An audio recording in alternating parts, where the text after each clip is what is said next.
All right. The name of my podcast is Shenanigans, Shady Town, and Mama's Couch. All things crazy about college sports. And today, we're going to spend some time in Shady Town because there's some shady stuff going on, and we're going to talk about it. All right. So many of you may have heard about the story about Washington quarterback DeMond Williams. DeMont is a sophomore quarterback. He started all 13 games this year. They went 9-4. He has played in 26 games total through his true freshman year and his sophomore year. He's a dual threat quarterback. This past football season, he has 70% completion rate. He passed for 3,065 yards. He had 25 TDs and 8 INTs. He had a great season. He was so spectacular in Washington's mind that they locked him down with the biggest contract for college football NIL deal that I am aware of so far. So on Friday, the 2nd of January, he signed a contract with the university, rev share and NIL agreement for something reportedly between $4 and $5 million, which would be the highest valued contract for an NIL athlete in the transfer portal. Okay, so Washington came strong. They said, we want you. We're going to lock you down. We're giving you more money than anybody else has ever given anybody. You're our guy. He signed it on January 2nd. And 4 days later, 4 days later, he made a post on Instagram. It's like, I appreciate everybody. We're in Washington. All the coaches, I love y'all. All my family, I love y'all. I need to do the best thing for me. I'm hitting the portal. 4 days later, he sent that on Instagram. And nobody knew it was coming. Nobody knew it was coming. And Washington is like, what? We just gave you the largest sum of money that has been given to anyone in college football. We just committed it to you. And you like, deuces, I'm out? Well, you know that means there's some shadiness. And somebody else is talking about paying them some more. We'll see if that plays out. All right. So in light of this, Washington has said simply, we're not putting you in the portal. We're not going to enter your information into the transfer portal database in the time frame that is required by the NCAA rules. We're not. Okay? All right. So this may remind you of Xavier Lucas in Wisconsin and University of Miami last year, where they refused to put him in the portal. We'll talk about that in a second. All right. So according to Pete Thamel, and I'm not sure if it's Thamel or Thamel, forgive me. Okay. There are two unusual provisions in Mr. Williams' agreement with Washington. The first one is that the university has sole discretion to determine the cost of the buyout. So in legal terms, this is called the liquidated damages provision. You see, I got on my lawyer hat because we talking lawyer stuff. Liquidated damages, where the parties agree up front. If one party should breach the agreement, what the other party has to pay has been specified in advance. That's the remedy, that payment.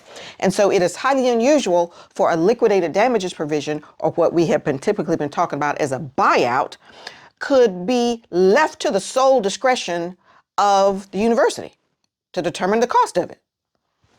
I don't know if that's enforceable, but here we are. Okay. The second provision says that the institution is not obligated to enter the student athlete into the transfer portal or to otherwise help him transfer at all. And so that would be the basis around which they are simply refusing to enter him into the transfer portal. And if Shady Lane Kiffin is involved, as the word on the street suggests, then it's just shade everywhere. Okay. Now, more and more institutions are trying to enforce these agreements, right? Because it's just unreasonable to be able to enter into a contract and one party can just ignore the obligations under the agreement.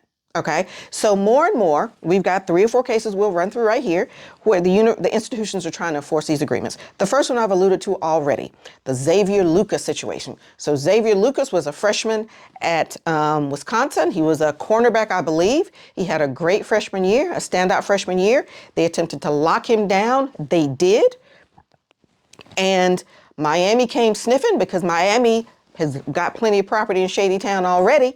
They came sniffing and they wanted to get Xavier Lucas. And Miami, Washington, Wisconsin's like, whoa, whoa, whoa, we just signed a new deal with you. We are contractually obligated to be together. We are not putting you in the portal.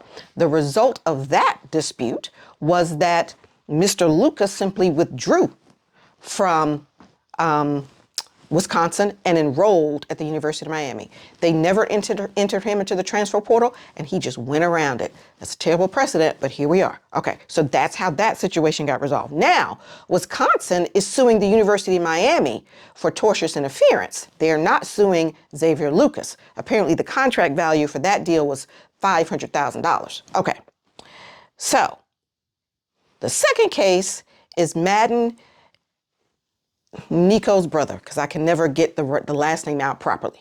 Nico's brother. So remember the whole Nico University of Tennessee? I'm rolling out that whole fiasco. Okay. He ends up at UCLA. His brother Madden, who was at Arkansas, then said, I'm out. I'm going to UCLA as well. And Arkansas is like, whoa, doggy, we got an agreement with you. And Arkansas is trying to enforce the $200,000 liquidated damages provision, or the buyout. Okay. Now, Madden never took a snap for Arkansas. Okay. Never took a snap. The third case is recent. That's Damon Wilson and UGA. And we've talked about this just in the last month or so. We've talked about the Damon Wilson scenario. So Damon was at the University of Georgia. He had a great season. UGA Collective back in 2024, December 2024, locked him down for roughly a $500,000 deal. About $880,000 of it was incentive based. Less than 30 days later, he got one payment under. He hit the portal less than 30 days later and went to Mizzou and had a great season at Mizzou. Just as FYI, Mr. Wilson can't be still, and so he's hit the portal again. So, whatever.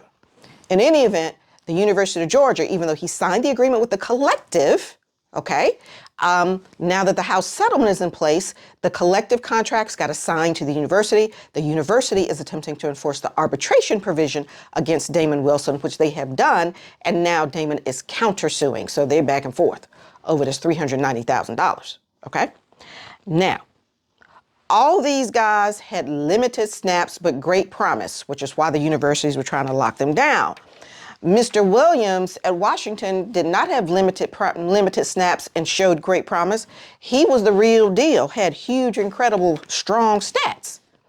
So he is not similarly situated to those other three guys for purposes of determining whether the university might be successful in this, in their ability to enforce the agreement. Let me say that. Okay, so let me give you my thoughts. First, contracts should be fair, and we should respect the contracts. And so what has been happening historically is some athletes have just been ignoring the contracts and allowed to get away with that. Okay? And in this case, Mr. Williams had the leverage because he had a standout season and he was going to make more money than anybody else. So maybe his leverage was in the contract value, the amount, okay, but he had the leverage in this deal. But certainly the contract should be fair because we can tell you plenty of terms where the university has overreached. But we also have situations where the player's just like, bye. Okay, and just walked away from the terms. So we got to get back to respecting contracts. That's number one. Number two, there was a lot of money in this deal. And the more money there is on the table, the more aggressive the terms are going to be. We don't know the full terms. We just know a couple of terms that we've heard about here. Okay, but for sure, the more aggressive the terms are going to be. Number three, if you are one of these athletes, you should just stay lawyered up. You should just have a lawyer all the time. And you need to have someone that is familiar with negotiating these kinds of contracts. Don't have your slip and fall cousin, okay, who is probably doing very well for him or herself. Don't get me wrong, but that person is not a contract lawyer. And you need a contract lawyer who knows how to negotiate these kinds of agreements. You just need to pay him their rate. Stop playing around. I don't know anything about this person's, Mr. Williams' lawyer situation, but one of my takeaways is you just need to have a good lawyer that knows how to negotiate these deals just all the time. Okay, Now, the NCAA rule, number 4, the NCAA rule says that the university's role is administrative and ministerial when it comes to this transfer portal stuff. And so the university shall, that's the language in the bylaws, enter someone's name into the transfer portal database if they otherwise are qualified. And so there is no rule that says if you don't want to, you don't have to. And it is not clear to me whether this provision in the contract that says we're not helping you enter the portal is enforceable or not. But the university generally does not have discretion about who to enter into the portal and when they have to do it. They have 48 hours to get that done. So we'll see if that provision will be upheld. Now, number 5, Washington is truly in a bad spot because they weren't looking for a quarterback. They weren't sniffing the portal. They weren't looking at portal candidates. They were not trying to buy a QB.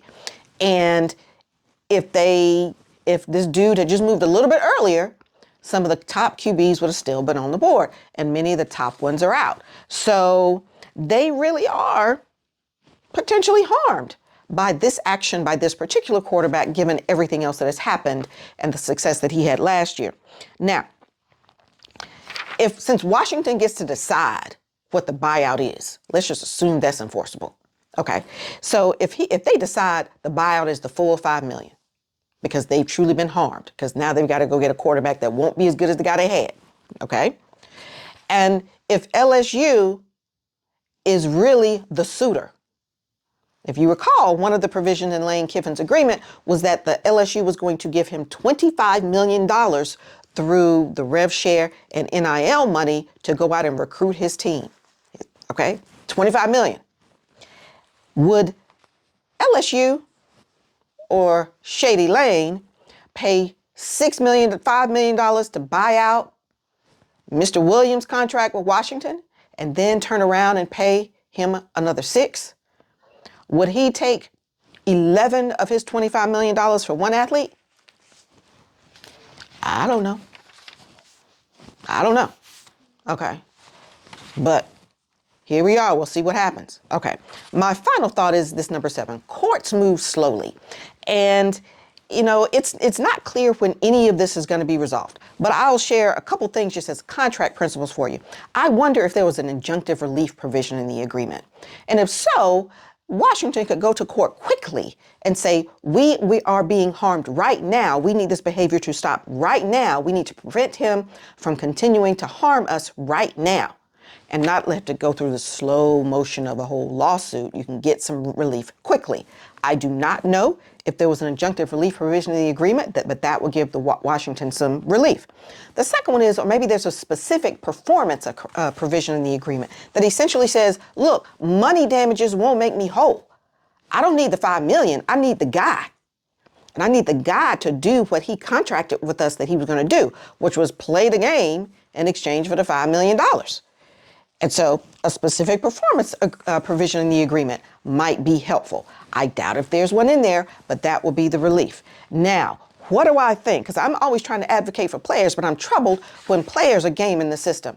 And, I had a different thought about Damon Williams with that $30,000 that he made, and they're asking for the other $390 back, a UGA, the whole UGA Mizzou thing I was feeling some kind of way about that. But this is different. Dude signed a contract 4 days before for $5 million, allegedly. And now it's like, I'm out. I don't know. I think we need to have more respect for agreements. Anyway, I've been going on a long time. It's a lot of information here. As always, I want to know what you think. Let me know.